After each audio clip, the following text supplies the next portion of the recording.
Welcome to the D4H live stream series. We're going out live on YouTube, Facebook, Twitter, LinkedIn, wherever you're watching us, or if you're listening back on our podcast on Spotify or Google Podcasts, Apple Podcasts, wherever you listen to your content. We have a huge viewership here today already.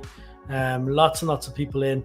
I'm delighted to welcome on Eric Grootendorst, who is the captain of operations at Canada Task Force 1. Eric, welcome. Thanks, Robin. Good morning. Yeah, good morning. Eric, you're coming in from Task Force 1. You're based in Vancouver, Canada, right? That's correct, Vancouver, British Columbia. And so let's just pull up a map here so people get a sense. I always do this on every episode of just trying to get a feeling where people are coming in from. Let's see here. So British Columbia, western side of Canada. You can see the United States above Canada, and we've got British Columbia on the west Pacific coast. And Vancouver, bottom corner. So you're a provincial team, is that right? Yeah, that's correct. So Canada Task Force 1, although we're based out of Vancouver, British Columbia, our mandate is really to respond anywhere within the province. We also respond federally under the mandate of Public Safety Canada to assist some of the other Canadian teams as well. So we are for sure a province-wide team. Excellent. And there's a national system, right? Yeah, that's correct. So many countries have some sort of an urban search and rescue program, whether it's under United Nations or under a federal program, such as in the US, you have FEMA, and in Canada, we have Public Safety Canada. So we do have an urban search and rescue program in Canada that falls under Public Safety Canada, as well as, the teams that are located in each province work very closely with the provincial emergency management agencies, such as here in British Columbia, we have Emergency Management BC. Excellent. Oh, excellent. Well, we've got a couple of these provincial guys coming on. There's Canada Task Force 5 just commented in the comments here. This is great. We've got lots of people watching. So it's a good time to point out that what you can do is you can join the conversation on here. As we're live, and this is live, I'm in Dublin, Ireland. Eric's over on the west coast of Canada, Vancouver. And you can comment live on the chat. So anywhere you see the comment box on the platform you're on, it's a comment under the video. It appears up here live, and Eric's going to be good enough to take your questions. We're on this. So Keith, hello and welcome. If you want to say hello, do pop a comment in. Hey, Keith. Great stuff. Okay. I got to leave Halifax out of all my jokes today now. Oh, look, they're all here. We've Task Force 6 coming. Task Force Montreal's here too. Okay. Brilliant. New Zealand. There's lots of HUSAR going on in New Zealand between all the response teams and New Zealand Fire and Rescue as well. Okay. We've got Dartmoor in the UK. Okay, there's lots of people tuning in here. Great stuff. Fantastic. So what guys, you can ask questions as we talk here. You can ask questions in the comments. Let's go back to real basics, Eric, for people who don't even know what urban search and rescue is. Yeah, sure, absolutely. So urban search and rescue is a term that sets us aside a little bit from what a lot of people would consider search and rescue, which is that wildland environment. So with urban search and rescue, our mandate is really to provide assistance to local resources to deal with situations such as building collapse or flooding or rescue environments that are more urban based that might happen in a city or in a town. So our focus, instead of being in the wildland environment, is search and rescue based, more with building collapse and flooding events and events based around structures and buildings.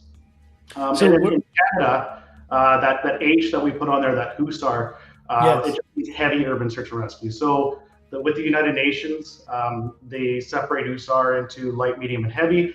And so it's a way of kind of classifying your team into a capability. So we have heavy capabilities, medium capabilities, and light capabilities.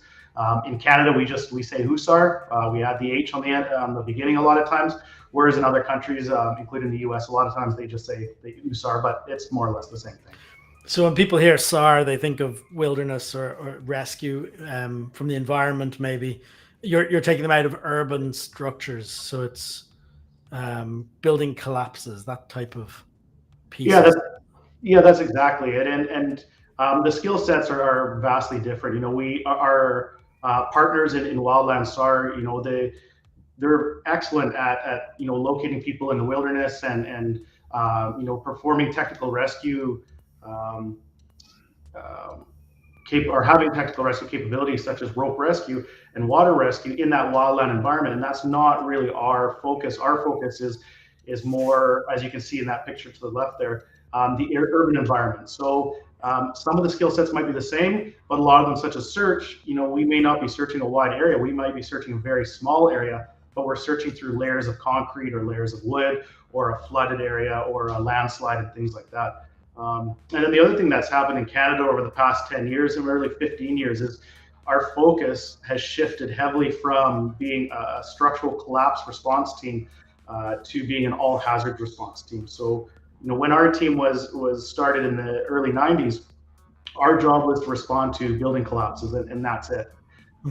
Over time, you know, especially over the last 10 to 15 years, our team has grown and the other Canadian teams have grown, and the Canadian program has grown to a point where now our mandate is now more all hazards response.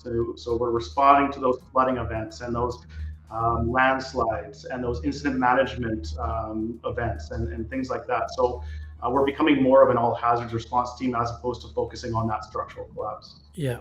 And that's my understanding is also providing sort of those incident management teams and around providing the support to the local responders as well when you fly in somewhere. Yeah, that's exactly right, and that's a big piece that we provide. Is, you know, some of these jurisdictions, some of the smaller towns, you know, they're very, very good at emergency response within their town, but sometimes these low frequency, high risk events happen, such as an earthquake or a landslide, and that's something that's out of their scope or out of, you know, their experience. And it helps to have you know, a small incident management team come in and help them with that situation. And so that is something that you know, the 6 teams across Canada provide as well.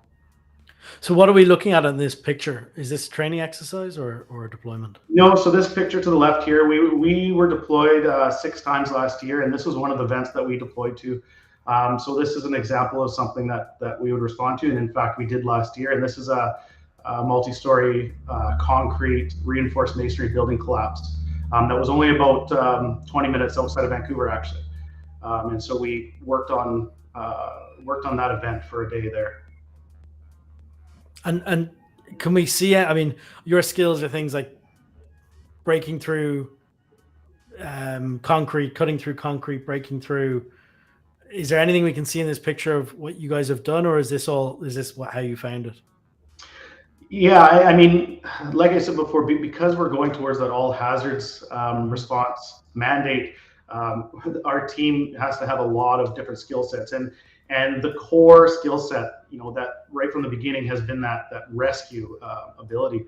And our bread and butter really when it comes to rescue is building collapse. So I mean, here we have a concrete building that's partially collapsed. And in this event, unfortunately, we did do a recovery from it. And, you know, there wasn't a whole lot of breaking and breaching that had to be done, but there was some search that needed to be done to locate, you know, a person, as well as making that area safe. So the big thing that we have to do a lot of times is just make that area safe for us to go into before we can even start working. And we rely on you know, different parts of our team to play their own roles in the big picture. For example, we have 4 engineers that we bring with us, geotechnical engineers, structural engineers, that are really experts in their field, and they provide us with you know, structural advice and geotechnical advice on where we can go and where we can't go and how we can shore the building to make it safe. And so we rely on them for their expertise, and then we rely on, in this case, our rescue technicians and our search technicians to go in and make that area safe. So in this case, we had to tie back pieces of the structure, we had to remove parts of the structure, and then we had to delayer some of that concrete in order to take somebody out. So it's a big team, and everybody has a role that they play within that team, and we all rely on each other to kind of play that role so that we can get in and out safely. How many are usually in a deployment? It really depends on the deployment. Our team is between 130 and 140 members. And it depends on what we're responding to. For example, this event here was a building collapse, and we had a confirmation that there's only one person missing, and it was close to Vancouver, and we anticipated it would only be one operational period, and we only deployed about 12 people. What we do when a deployment comes in is we identify what specialties are required, and then we look at the duration or the expected duration of the operational period, and then we can identify how many people we might deploy. So for example, we might deploy 12 rescue members, or we might deploy 60 or 70 members on a full team deployment where we have to be self-sufficient for a number of days. And is the other half of the team a rotation on that? Is that where the other 70 people are? No, I mean, every team's a little bit different.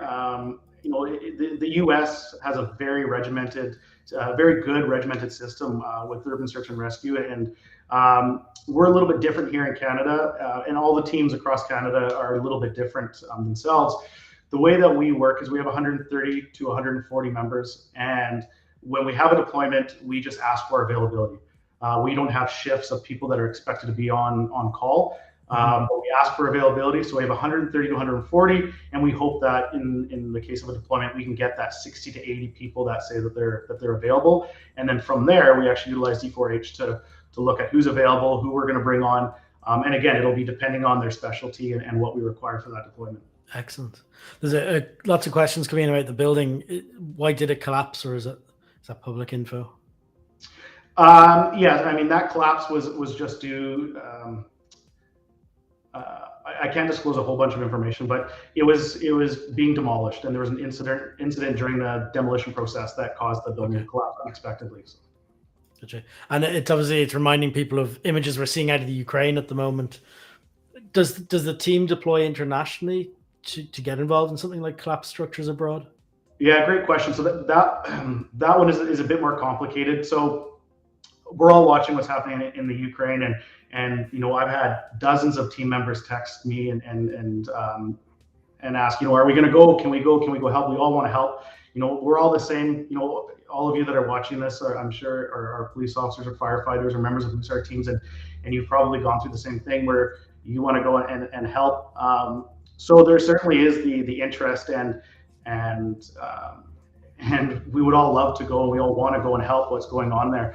However, it's difficult for us because we are managed and mandated by the federal government and the provincial government. So we have to be very careful about what we do, and we have to make sure that we abide by all of the policies surrounding global affairs in Canada. So if you think about us as really a federal entity, kind of like the military, we can't self-deploy. We can't even self-deploy 4 or 5 members to go and help.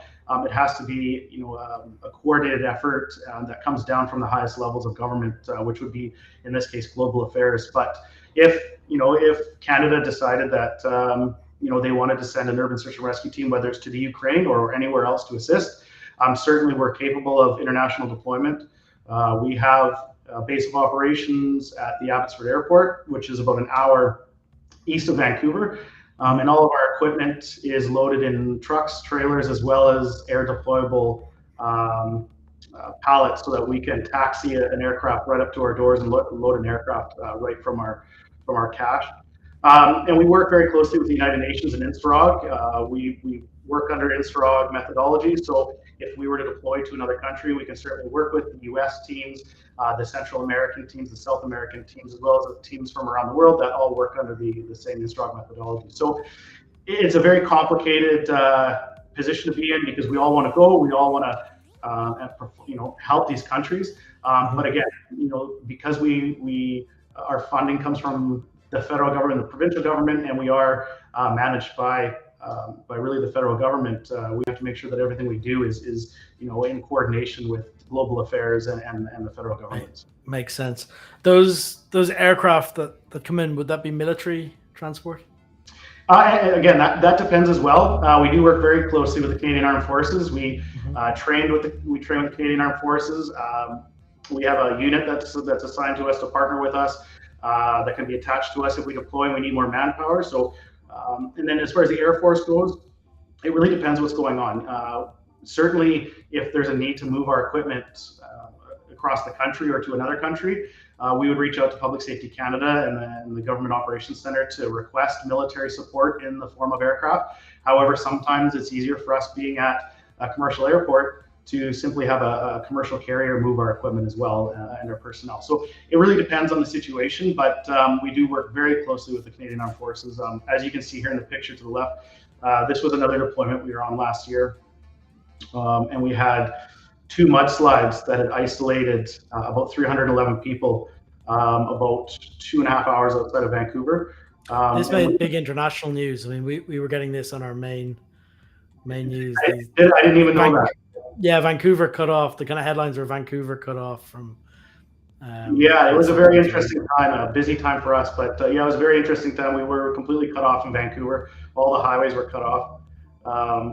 And in this case, there was over 300 people that were trapped for over 24 hours in their cars on a highway, quite a ways outside of Vancouver. So we worked with the Canadian Armed Forces, some of the most incredible pilots I've ever seen in my entire life that landed these massive cormorant helicopters right on the landslide, between trees, right next to cliffs. So did they fly you from Abbotsford? Is that you went direct or no? This is local drops. Yeah, we established a tactical operations center closer to the landslide, and we established a landing zone to evacuate the people to. And then we flew in the morning and evacuated the 311 people from that location using the 3 cormorant helicopters. And so it was one of the bigger operations that we've been involved in. It's certainly the most people that we've ever moved. But again, we really relied on the Canadian Armed Forces, and they were just fantastic. So what tasks are going on? If you're setting up do you have an incident commander running that scene, or is there somebody above Task Force 1 again in something like this, or is it managed locally, or how does that command structure work at something like this? Well, as we all know, in incident command, there's always somebody above. It never seems to end. But the way that we generally work is that we will respond to a jurisdiction and fall into their incident command system. So in this case, it was a small town called Agassiz, and they had initiated an emergency operations center. And then we just come in as a resource or a branch. We're usually an HUSAR branch, and we operate under that local authority. So we get a tasking from the local authority, and a lot of times it's a police chief or a fire chief. And in this case, it was to assist them with these rescues. And then internally, we have our own team structure. So we would have a task force leader, and then we have an operations manager, a logistics manager, a finance manager, and a planning manager, as is common with your ICS. And then it works its way down to your rescue squads and medical squads as well. So in this case, we sent 14 members out, and we had our medics, our advanced life support paramedics that work with our team, as well as Vancouver police officers, as well as Vancouver Fire. We flew those members out here, and we all kind of worked together to move these people. And having the medics there was fantastic, because these people have been stuck for 24 hours, and they had no medications and had varying levels of medical emergencies, and our members were able to attend to them, while the other members established landing zones and started moving people out. So it's a good time to bring this question up. Hiroshi, thank you are most of your members pulled from fire and rescue, so Vancouver Fire and Rescue, or are they pulled from the general population? I think you've got a combination of different Vancouver city employees, is that? Yeah, and again, there's 6 teams in Canada, and they're all very slightly different. We have the same mandate, but the way that the teams are comprised are a little bit different. So with our team in Vancouver here, we're managed by the City of Vancouver and Vancouver Fire Rescue. So everybody that's on our team, almost everybody that's on our team, are full-time employees with the City of Vancouver. So we have about 60 to 70 rescue members that are all Vancouver Fire special operations. We have Vancouver Fire hazardous materials technicians. Vancouver Police provide the majority of our technical search members. They also provide the majority of our canine search. We have 7 canines. that perform live search and cadaver search. And then our medics are all pulled from the provincial BC ambulance service. So our paramedics are mostly advanced life support, critical care, very, very skilled paramedics that serve around the city of Vancouver. And then we also have right now one physician that's an emergency room physician at Vancouver General, or actually intensive care physician at Vancouver General that serves on our team as well. So the only members that aren't City of Vancouver employees would be our engineers, and then a couple of other independent members that have a special skill set that we utilize. And some of the other Canadian teams are a little bit different. They're pulled from the province, or they're pulled from different places. And there's advantages and disadvantages both ways. And it just depends on how your team is established. Yeah, that makes complete sense. I guess it's good timing also to ask. You're not a volunteer organization, but maybe you could talk a little bit about the funding and who pays those salaries when you're deployed, or how does that work? Yeah, absolutely. That's correct. So we're not a volunteer organization like BC SAR. We're funded by multiple levels of government to be a provincial and a national response entity. Our funding first comes from Public Safety Canada, so the federal level. Then our funding comes from EMBC, or the provincial level. And then we also receive funding from the City of Vancouver and Vancouver Fire Rescue. So they're kind of all the stakeholders that expect that we would respond on their behalf. So our response would include, first of all, the City of Vancouver. If there's a building collapse within the city, we would support Vancouver Fire in a collapse response. Then we provide response to the province of British Columbia, and we work alongside Emergency Management BC. And then if one of the other teams in the country is working at a deployment, and they require more resources because of maybe a longer, more drawn-out emergency, we can deploy nationally under Public Safety Canada and assist in other provinces as well. So hopefully that makes sense. Yeah, absolutely. Let's jump onto this photo here. What are we looking at here? It's mudslide. Is that the same incident, or is this? Yeah, so that's that incident that you showed previously with the cormorant in the background. Yeah. This was actually quite close to where that cormorant had landed. And this is the mudslide that we were dealing with in Agassiz, the major mudslide anyways.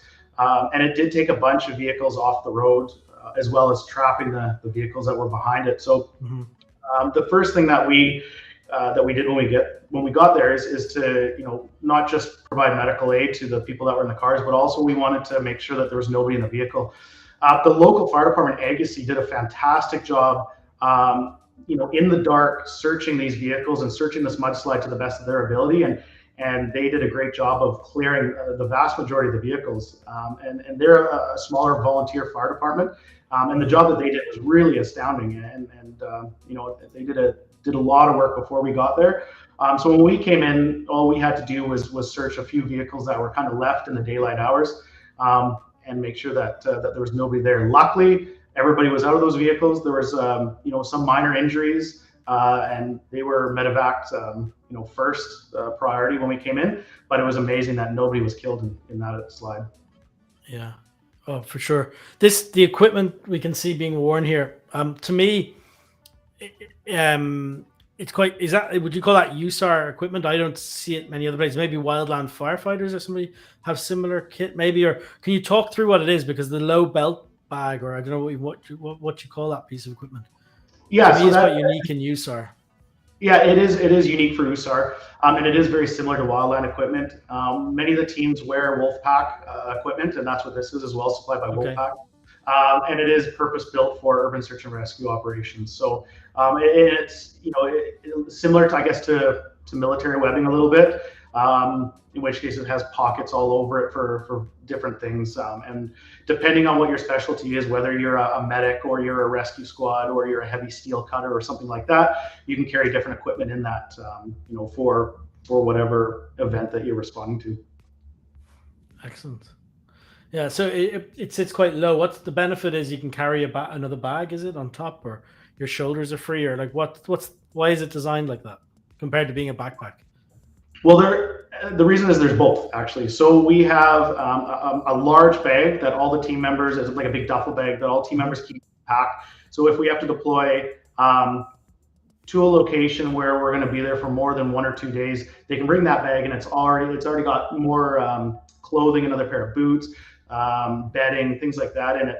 Then we have a backpack that actually attaches to that web gear on the back, also made by Wolfpack. And team members carry extra t-shirts, some granola bars, water, another pair of gloves. So equipment items that they might need for a single operational period or 1 day. And then what happens, you can take that backpack off and put it somewhere, and now what is left is that web gear that has the items that you might need or the tools you might need when you're actually out in the field working. So we kind of a tiered equipment attached that we bring with us. Yeah, makes sense. Okay, great. Let's keep going through these photos. We're making good progress here. Let me see what's next. What are we looking at here? So that's another event that we responded to last year, another deployment. We assisted Kelowna Fire Department in a tower crane collapse that took out part of a building. So again, you have a big piece of a building missing, and there's a lot of questions surrounding structural integrity. So we work with our engineers to assess the building, and then our rescue squads to go in and apply or install different levels of shoring. So we have a bunch of different equipment that we can use to install temporary building shoring that makes it safe for us to go in. And then we can also use our canine search and our technical search members to go in and actually see if there's anybody there in the first place. So we have resources that a lot of other jurisdictions might not have, and so we're able to come in and assist them with the resources, whether it's personnel or equipment. Excellent. Flooding. Yeah, so like I had said before, we initially started as a structural collapse team, and that mandate has changed for all the teams across Canada over the last decade, and really the task forces now are all hazards response teams. And in this case, this was a major event for British Columbia. This is the Sumas flooding of last year. And you can see here, this is just part of it. And we had a very, very large area, a lot of structures impacted. And it was a farming area, so a lot of natural resources, a lot of agriculture that was affected. So there was a lot of agencies that came in to deal with this emergency. And this ended up being a federal level emergency. We had the Canadian Armed Forces, we had all the provincial resources, the task force was active. We had a large number of search and rescue teams that were active that did great work. We had different fire departments, police departments that all kind of came together and provided response to this. So at this event, our specific assignment was to provide rapid damage assessments for buildings. So the local SAR teams did an incredible job, as well as the fire department, with providing rescue, water rescue to the structures. And we kind of came in afterwards. This was only a couple of days after Agassiz, and we were able to come in and work with building inspectors from Vancouver and Abbotsford and send squads out into the area to do rapid damage assessments on buildings. And I think we ended up completing about 3,300 assessments over 6 or 7 days.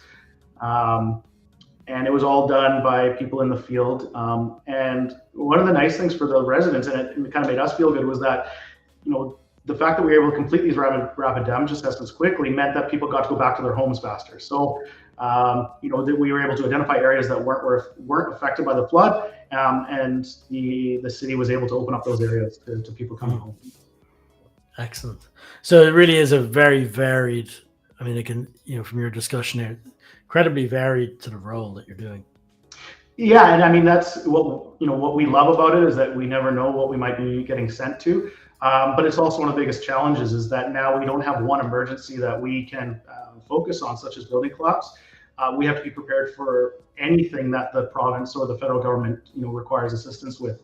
And this picture here is, again, the flooding in Sumas, and utilizing paper maps and pickup trucks to drive around and identify areas. And I'm sure we'll talk about that incident management software at some point. But this is when we identified that we really needed, to get with the times. It's 2022, but also find some sort of GIS solution to emergency response, as opposed to drawing on maps. So, very good. We're nearly through your photos here. This is working with external helicopter, private operator? Yeah, that's right. So we have a bunch of different resources that we can call on, and this is just one of our partners that we work very closely with. This is a helicopter company that we work closely with to provide access. And so a lot of times what we would strive to do is, in the event of a deployment, we want to move what we would call a reconnaissance team to that location as quickly as we can to identify what resources we need. And so that would be generally a task force leader, maybe a hazardous materials specialist, likely a paramedic. Our engineers, are really pivotal in our responses because they provide a lot of information. And then sometimes, our canines as well would fly in these helicopters, and our canines are all trained not only to fly in helicopters, but also to be lowered off of buildings, to rappel with their handlers, to access collapsed structures. So they're really, very skilled dogs, and the handlers spend an unbelievable amount of time with them, getting them ready for all these different situations. Brilliant. I can see you're talking about being the police side of the your group. Yeah, so we actually we wear two patches. We wear the Canada Task Force 1 patch on one shoulder, and then whatever agency that we belong to on the other. And it's a bit of the pride in in those agencies, representing those agencies when you're abroad. So in this case, this is Bob Sander, one of our he's our head canine handler. And our team lead, and he's with Vancouver Police. And so, when he gets deployed with his canine, he's able to represent Vancouver Police wherever, they might be deployed to. Excellent. So there's lots of interest coming by in comments here about people sort of wanting to join, but can civilians help? But it leads us down the question of what is involved in joining? How long does it take somebody to go from, to interview for you, to be part of maybe their regular police officer or firefighter? What's the path to join Task Force 1? Yeah, great question. So it really depends on under what job you're kind of joining. So like I said, we have 130 to 140 members on our team, and within that 130, 140, we have different groups or different jobs. So we have, rescue members, we have technical search, we have canine, we have medical, we have logistics, we have water purification, we have communications, and the list goes on. So it really depends, whether you were to join, to be a rescue member or a medic member. One of the things that we're very, very lucky about is that the people that we take on, and the advantage to the way that we organize our team, is that we take on people that have a huge level of training already. For example, our BC EHS members or BC ambulance members, they're very experienced, very skilled, very well-trained paramedics already, even before they come to our team. And so what we do is then we try to provide them with, specialized training in collapse rescue. But they come to us with a very, very high level of training. On the rescue side, we utilize Vancouver Fire special operations members. And the reason for that is they have a lot of experience with Vancouver Fire responding to incidents already. And they have technician level training in trench rescue, confined space rescue, rope rescue, water rescue, structural collapse rescue. So these are members that their full-time job is providing that level of response and keeping up their training on a daily basis. So it really depends on what you're joining the team. Usually for our rescue members, it's 3 years before, from the time they join to the time that they're fully trained, takes about 3 years. And then our technical search, it's usually 1 to 2 years. And then some of those other teams, it depends on when we're running training, but it's usually a number of years before you're fully trained. How many hours would you train per month or team, or is there sub teams, or sort of how does the training structure work? So the way that the training works for us, again, it's we heavily rely on our partner agencies to kind of keep up the skill sets, the core skill sets. For example, our rescue members from Vancouver Fire are training on a daily basis at their full-time job, and so they're able to keep up with those skill sets. But outside of that, our special teams train at least once a month. So our canine search, our technical search, our paramedics, all train 1 day a month. And then we have a varying number of deployments a year where we do a full team training exercise. And that could be a one single day where we bring in as many people as we possibly can. Or, for example, in 2019, we sent about 90 members to Indiana, and we worked with FEMA to do about a 5-day training exercise with FEMA and other American teams. So at a bare minimum, they're training, our specialty teams are training once a month, 1 day a month. Mm-hmm.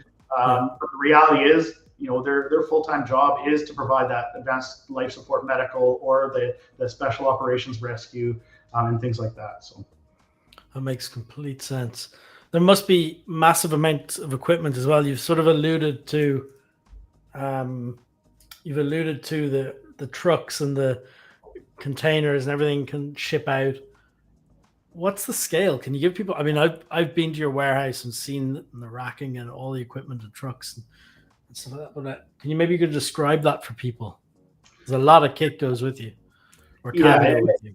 And now especially, we need to have the equipment to deal with any sort of hazard that we might be responding to. So, and not only do we have to have the equipment to respond to that emergency, but we have to have a training cache of equipment that that we utilize to train members on and to do exercises. And then we also have a cache of equipment for deployment.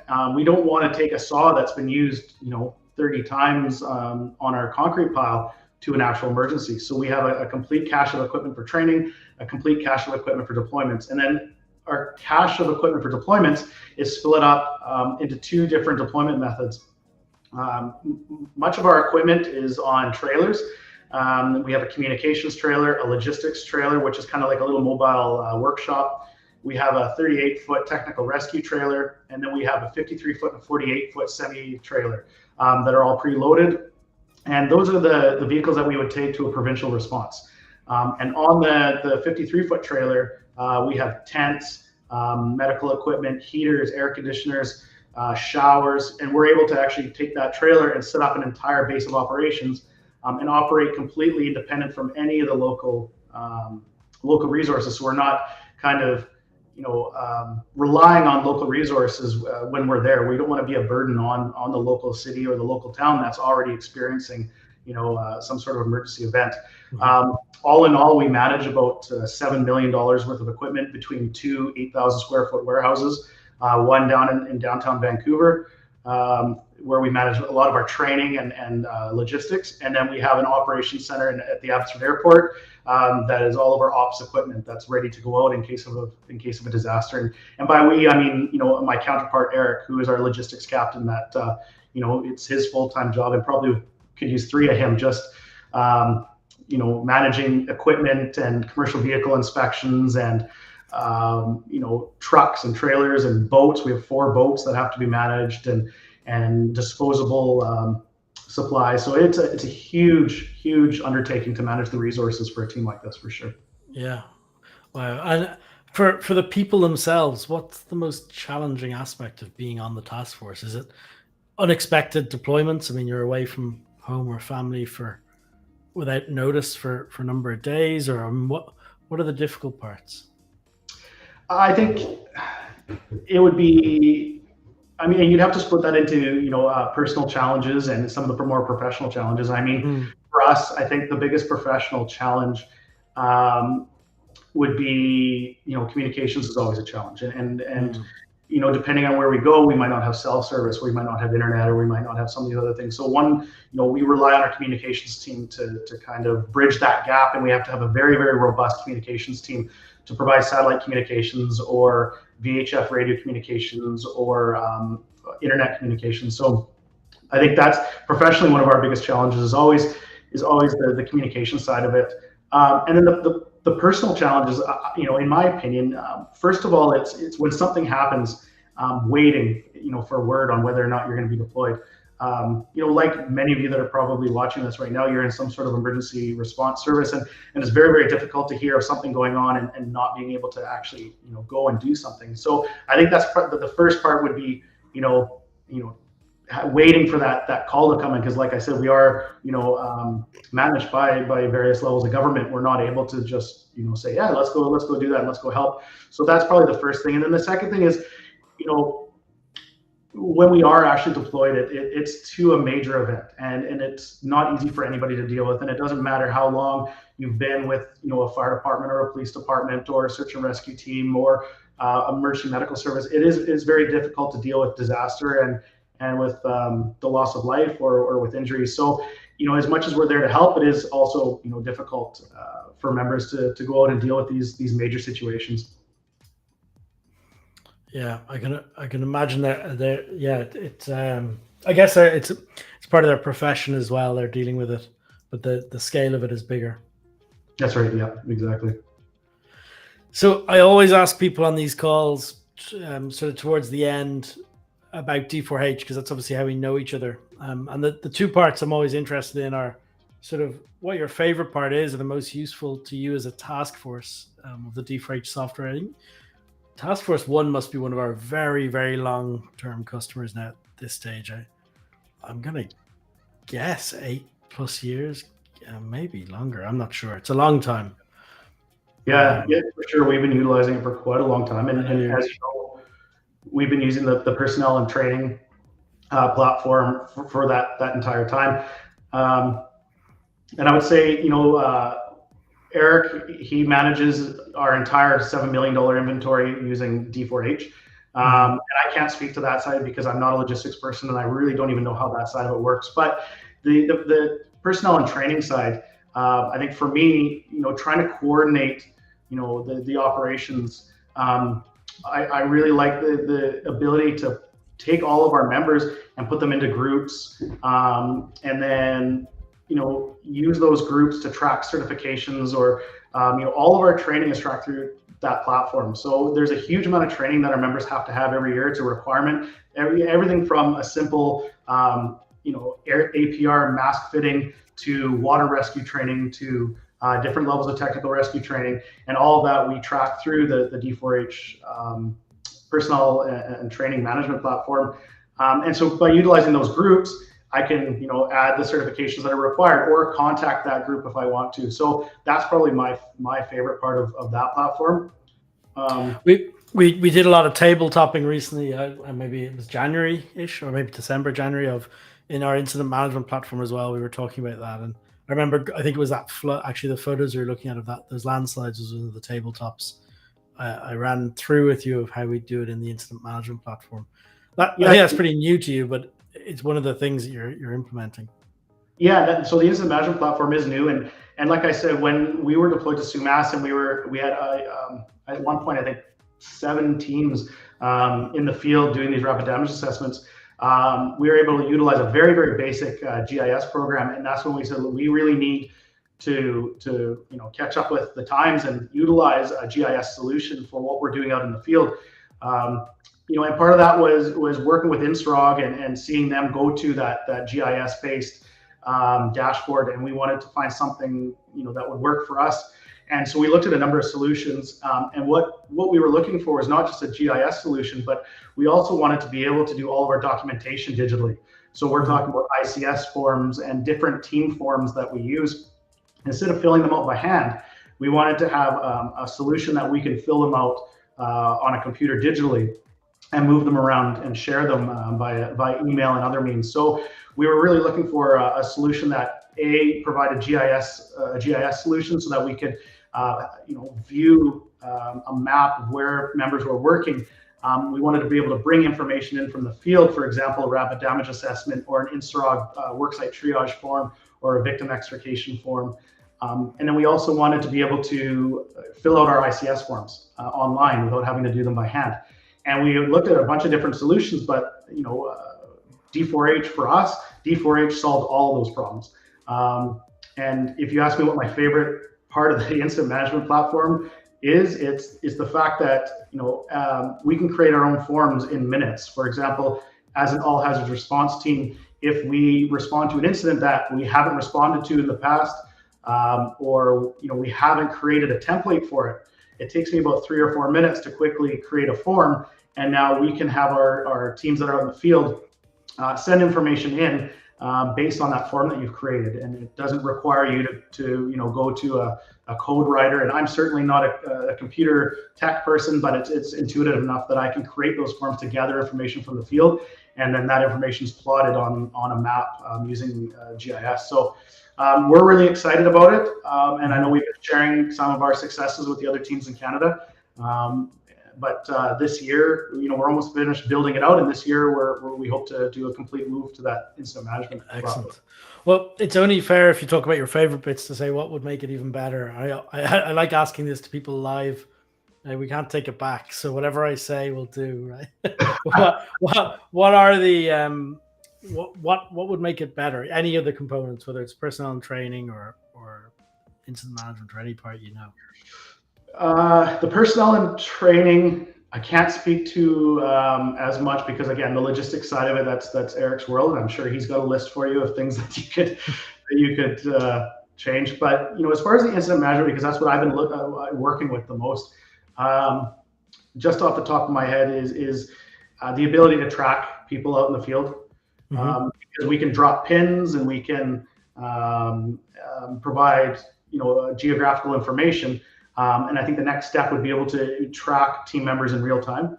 And the other thing is and maybe there is a way to do this. I haven't had a chance to talk about it yet, but to receive pictures from the field. So we're filling out forms. For example, I have a team in the field doing a worksite triage or a rapid damage assessment. The ability to add pictures to that and submit pictures in that, I think would also. Okay, perfect. Yeah. So the live GPS positioning is absolutely coming. The first version is going to be through the mobile app itself. So if the user has the mobile app on and their mobile device has GPS or location services, and they have cell signal or Wi-Fi, it'll plot their position. You'll see them live on the map and where they've been. We do plan to add other location sources, whether it's there's been discussions about Garmin InReach devices and other pieces that we use as satellite trackers, so you don't need cell phone signal in the field. But it's absolutely on our radar, live positioning. The other piece, taking photographs and media from the field and adding it into fields on forms or into the real-time log. You'll get a phone call tomorrow with some training on that. Yeah, perfect. See, it's already possible. So yeah, you can do that already. So you can take media straight from the camera on the mobile app. Excellent. So absolutely. Well, that's great. If people are interested, Amy, who puts together these live streams, has done a great case study previously on how Canada Task Force 1 uses D4H. I'm sure it's probably in the links below this video, and if it's not, it'll be there by tomorrow. But if not, just search D4H CAN-TF1 and you will find that case study. It talks about what they use and the different products and pieces. And if anyone else wants to have a look at get a demo, we'll absolutely do that. Eric, this has been great. We've been getting a huge number of questions in. There's been great interest in it. I'm just looking through the questions, and I'm going to keep those questions about the product coming in, but I want to keep this about you guys. Let's see here what else there is. Really, it's just if there's any other questions for you. Questions. Say again. I did see a question there from Adam regarding accountability in the incident management platform. Yes. Yeah. So you absolutely can do accountability. Who's in and out, check in, check out, and the different pieces. And Adam, I'm not sure which organization you're from, but if you want to get a demo of that, we can arrange that. Just drop an email into our sales@d4h.com, and that's no problem at all to arrange that for you, or if you're a customer support at D4H, and we'll show you. Next week, next week, 28th of April.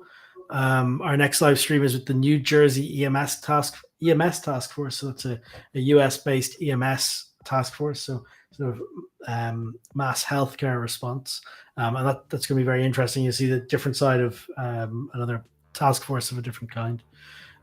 So looking forward to that. And Eric, again, a huge thank you to you. I don't know if there's anything else you'd like to add or anything at all, but no, just No, just thanks to you guys for providing you know, a couple of solutions that make our job a lot easier, and I think that's it. Okay, well, listen, thank you very much, and there's lots of thanks coming in for you on here as well. So listen, we'll talk again soon, and someone will be in touch tomorrow about the photos. Fantastic. All right, thanks Talk a lot. soon, Eric. Thanks very much. Bye bye.